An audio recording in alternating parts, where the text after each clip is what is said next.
नमस्कार, मैं विजय कुमार साहू एक बार फिर से आप सभी का स्वागत करता हूं एग्ज़ाम की क्लब में। और दोस्तों, आज हम लोग बात करने वाले हैं छत्तीसगढ़ में हो रहे शिक्षक भर्ती के बारे में। लेकिन सबसे पहले मैं आप लोगों को एक कमेंट किया गया था एक बंधु द्वारा, उनका थोड़ा सा जवाब देना चाहता हूँ मैं। यहाँ पर आप देखिए, उस दिन एक थोड़ी कमेंटबाजी हुई थी, इसमें मैं आपको बता देता हूँ क्या क्या हुआ था, ताकि आपको समझ में आ जाए कि मैं आपको ये क्यों बताने जा रहा हूँ। ठीक है,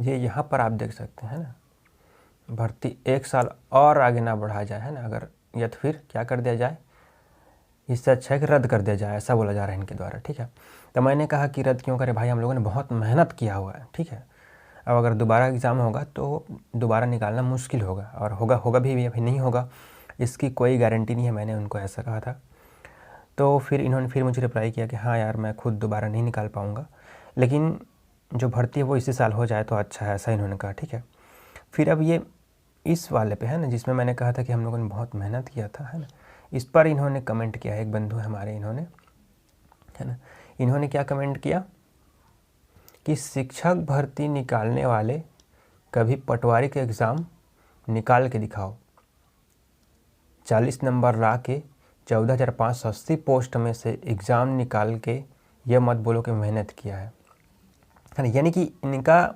कहने का मतलब ये है कि हम लोगों ने मेहनत नहीं किया है, पोस्ट बहुत ज़्यादा था इसलिए हम लोग का निकल गया है ना, वो भी बहुत कम नंबर में, है ना, सिर्फ 40 नंबर ला के हम लोगों ने निकाल लिया है। ठीक है, तो फिर मैंने इनको जवाब दिया था कि भाई आप सिर्फ 40 नंबर को मत देखो, टीटी का भी देखो। टीटी में हम लोग को कितना लाना पड़ता है ना, 75 नंबर लाना पड़ता है। जनरल वालों को तो 90 नंबर लाना पड़ता है। ठीक है, और फिर हम लोग और बहुत सारे मुश्किलें उनसे भी गुजरना पड़ता है। पहले प्री डी एड दो, फिर डी एड का ट्रेनिंग करो, फिर उसका टीटी दो, फिर उसके बाद इंट्रेंस दो, है ना। तो इनको लगता है कि मतलब पटवारी बहुत ज़्यादा बड़ा चीज़ है शिक्षक से, है ना, इनका मानना यही है। समझे, इस बात से तो यही समझ में आ रहा है कि मतलब पटवारी का निकालना बहुत कठिन है। ठीक है, चलो यार, मान लेते हैं कि पटवारी का बहुत कठिन है, लेकिन इसका मतलब ये नहीं है कि हम लोगों ने मेहनत नहीं किया है इसके लिए। ठीक है, पोस्ट ज़्यादा था इसलिए लग गया, ऐसी बात नहीं है। मैं आपको समझाता हूँ कैसे। ठीक है, देखो, हम लोग यहाँ पर कंपेयर करेंगे अभी पटवारी और शिक्षक के एग्ज़ाम के। ठीक है, तो देखिए, चलिए हम लोग कंपेयर करते हैं पटवारी और शिक्षक या फिर सहायक शिक्षक में। ठीक है, मैं यहाँ पे सहायक शिक्षक नहीं लिखा हूँ।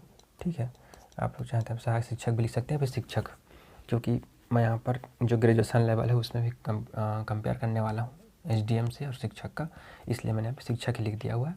लेकिन जहाँ तक हम कंपेयर करेंगे पटवारी और सहायक शिक्षक का यहाँ पर, तो देखिए इसमें कितने पड़ाव आपको पार करने पड़ते हैं। पहला आपको क्या चाहिए, एक तो कंप्यूटर की डिग्री चाहिए, फिर उसके बाद आप इंट्रेंस एग्ज़ाम दिला सकते हो, फिर उसके बाद आपकी ट्रेनिंग से आपको पेमेंट मिलना शुरू हो जाता है।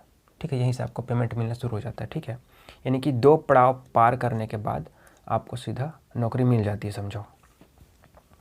जबकि हमारे शिक्षक में ऐसा नहीं है। शिक्षक में क्या है, पहले तो आप प्री डीएड का दिलाओगे, ठीक है, फिर उसके बाद डीएड का ट्रेनिंग करोगे, डीएड बीएड का, फिर उसके बाद आपको टेट भी निकालना पड़ता है। और रही बात, आप बोल रहे थे कि यहाँ पर 40 नंबर ही सिर्फ लाना रहता है ना, 40 नंबर ला के आप लोग शिक्षक बन रहे हो, तो ज़रा यहाँ पर देख लीजिए भाई, यहाँ पर हम लोग को 75 नंबर लाना रहता है।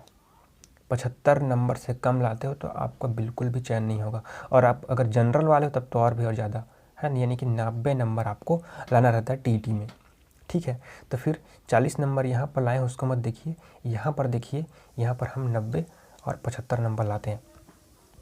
उसके बाद फिर हम लोग ये देखिए, इन 3 पड़ावों से गुजरने के बाद, है ना, हम लोग ये इंट्रेंस एग्ज़ाम देने के काबिल हो पाते हैं। इंट्रेंस एग्ज़ाम देते हैं, उसके बाद भले छत्तीसगढ़ में अभी इंटरव्यू नहीं हुआ, है ना, जो लोकल होता है राज्य वाइज, उसमें भले इंटरव्यू नहीं होता है, लेकिन जब नई शिक्षा नीति लागू हो जाएगी तो इंटरव्यू होगी, है ना, इंटरव्यू होगी प्लस स्क्रीनिंग होगी। ठीक है, अब स्क्रीनिंग क्या होता है, वहाँ पे आपको पढ़ा के दिखाना पड़ता है ना, खुद का टॉपिक से, और वो लोग टॉपिक देंगे उसको आपको पढ़ाना रहता है। ठीक है, वो स्क्रीनिंग होता है। ये दोनों चीज़ें आपके केंद्रीय विद्यालय, नवोदय विद्यालय वगैरह के, मतलब सेंट्रल गवर्नमेंट के जितने भी टीचर एग्ज़ाम्स होते हैं उन सब में ये चलता है। यानी कि कुल मिला के आपको 6 पड़ाव पार करने के बाद आप शिक्षक बनते हैं, और शिक्षक बनने के बाद फिर यहाँ से आपका पेमेंट जो है आपका स्टार्ट होता है। ठीक है, जबकि यहाँ पे पटवारी में सिर्फ 2 पड़ाव के बाद आपको पेमेंट मिलना स्टार्ट हो जाता है, ट्रेनिंग के दौरान से ही। जबकि हमें ट्रेनिंग में कोई पैसा नहीं मिलता, ठीक है। और ऊपर से हम लोग का पैसा भी काटा जा रहा है अभी इस साल, तो है ना, यानी कि स्टाइपेंड लागू कर दिया गया है, उसके बारे में बता रहा हूँ आपको। तो चाहे कुछ भी हो जाए, हम लोग पटवारी और सहायक शिक्षक कंपेयर नहीं कर सकते, ठीक है, क्योंकि जो सहायक शिक्षक वो कहीं ज़्यादा इससे एडवांस्ड होता है, ठीक है। देखिए इसमें हम लोग इतने सारे एग्ज़ाम क्लियर करने पड़ते हैं तब जाके हम लोग एक शिक्षक बनते हैं, जबकि पटवारी के लिए सिर्फ 2 एग्ज़ाम क्लियर करने पड़ते हैं, ठीक है। और रही बात नंबर की, तो भाई साहब बोल रहे थे कि 40 नंबर ला के आप लोग बन रहे हो, लेकिन यहाँ पे उन्होंने नहीं देखा कि हम लोग टीटी में 75 से 90 नंबर लाना पड़ता है हम लोग को, है ना। यानी कि ST SC OBC को 75 और जो बाकी लोग हैं जनरल वाले उनको 90 नंबर लाना रहता है। इसको वो शायद भूल गए थे, है ना। तो रही बात पटवारी की, अगर पटवारी में भी अगर 40 नंबर आते हो, अगर आप रैंक के अंदर में जाते तो उसमें भी तो आपको होगा ना, चाहे 30 नंबर लाओ कि 20 नंबर लाओ, उसमें भी होगा। दिक्कत वाली कौन सी बात है। अब देखिए इसमें पोस्ट क्या है, ज़्यादा निकल गई शिक्षक में। पोस्ट ज़्यादा क्यों निकली? क्योंकि कई सालों से भर्ती नहीं हुआ था यार, ठीक है। मैं आगे आपको इसके बारे में बताऊँगा। तो उसके बाद हम लोग कंपेयर कर लेते हैं शिक्षक का SDM से। देखना आप शिक्षक का और SDM का कर लेते हैं, यानी कि एक IAS ऑफिसर का कर लेते हैं हम लोग, ठीक है। तो यहाँ पर देखो आप, इसमें भी स्नातक चाहिए शिक्षक में, और इसके लिए भी स्नातक, दोनों इक्वल है। प्रीलिम्स इसमें देना पड़ता है, इसमें भी प्री BEd हम लोग देते हैं। फिर इनका मेंस का एग्ज़ाम होता है और यहाँ पर हमारा TT का एग्ज़ाम होता है, ठीक है। तो दोनों इक्वल। उसके बाद इनका क्या होता है, इंटरव्यू होता है। हमारे में भी इंटरव्यू होता है अगर आप सेंट्रल गवर्नमेंट की तैयारी कर रहे हैं तो, ठीक है। उसके बाद फिर इनका डायरेक्टर ट्रेनिंग होता है, जबकि हमें एक और पढ़ाओ स्क्रीनिंग का यहाँ पर करना पड़ता है। और यहाँ पर हमारी भी ट्रेनिंग होती है DED BEd की, है ना। तो ये भी ट्रेनिंग हो गया, इनका भी ट्रेनिंग हो गया 2 साल का, ये भी ट्रेनिंग 2 साल का, यानी कि ये भी इक्वल हो गया। बल्कि यहाँ पर हम लोग को एक चीज़ एडवांस में ही करना पड़ता है, और वो चीज़ है स्क्रीनिंग, जो कि इनको नहीं देनी पड़ती है, ठीक है।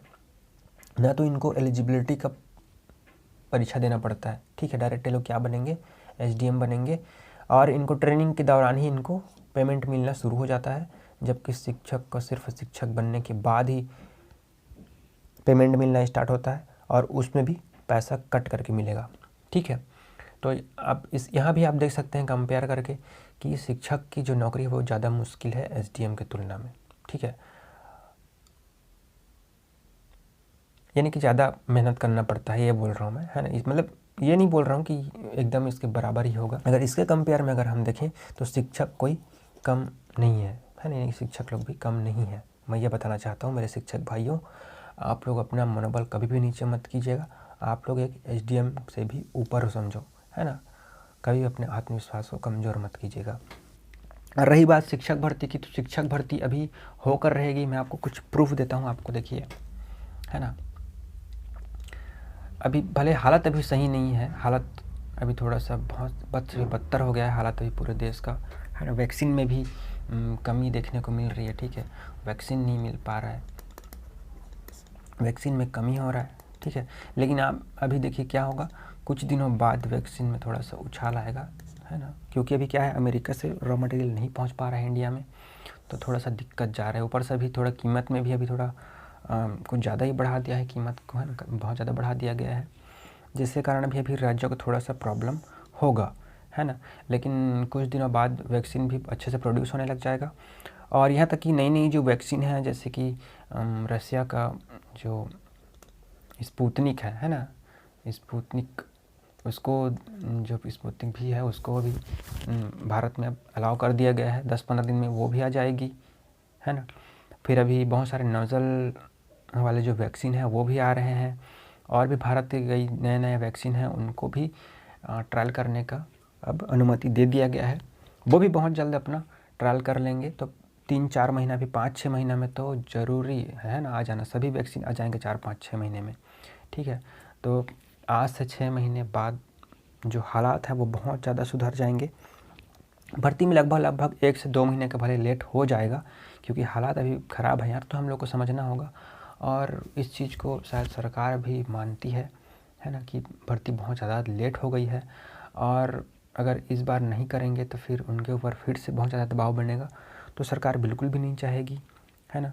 और रही बात बच्चों की वैक्सीनेशन की, तो हो सकता है आज से 5-6 महीने बाद बच्चों को भी वैक्सीन लगना स्टार्ट हो जाएगा, ठीक है। उनके लिए भी अभी प्रोसेस चल रहा है, खोज अभी चल रहा है, अभी रिसर्च चल रहा है उनके ऊपर।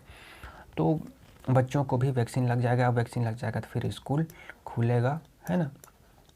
स्कूल खुलेगा तो फिर जाहिर सी बात है कि एडमिशन आपको मिलेगा, भर्ती आपको मिलेगी, ज्वाइनिंग आपको मिलेगा, ठीक है। तो वीडियो बहुत लंबा हो गया, इसके लिए मैं आपसे क्षमा चाहता हूँ। कुछ चीज़ों को मैं सही ढंग से नहीं समझा पाया हूँगा, मुझसे कुछ गलती भी हुई होंगी, तो आप मुझे कमेंट करके मुझे अपनी गलती से ज़रूर अवगत कराइएगा। खैर, मैं एक शिक्षक होने के नाते मैंने आप लोगों का मनोबल को बढ़ाने का प्रयास किया है आज। इसके लिए मैं चाहता हूँ कि आप इस वीडियो को अगर अच्छा लगे तो ज़रूर शेयर करना, वीडियो को लाइक ज़रूर कर दीजिएगा और चैनल को सब्सक्राइब कर लीजिएगा यार। आप लोग चैनल को सब्सक्राइब नहीं करते हो यार।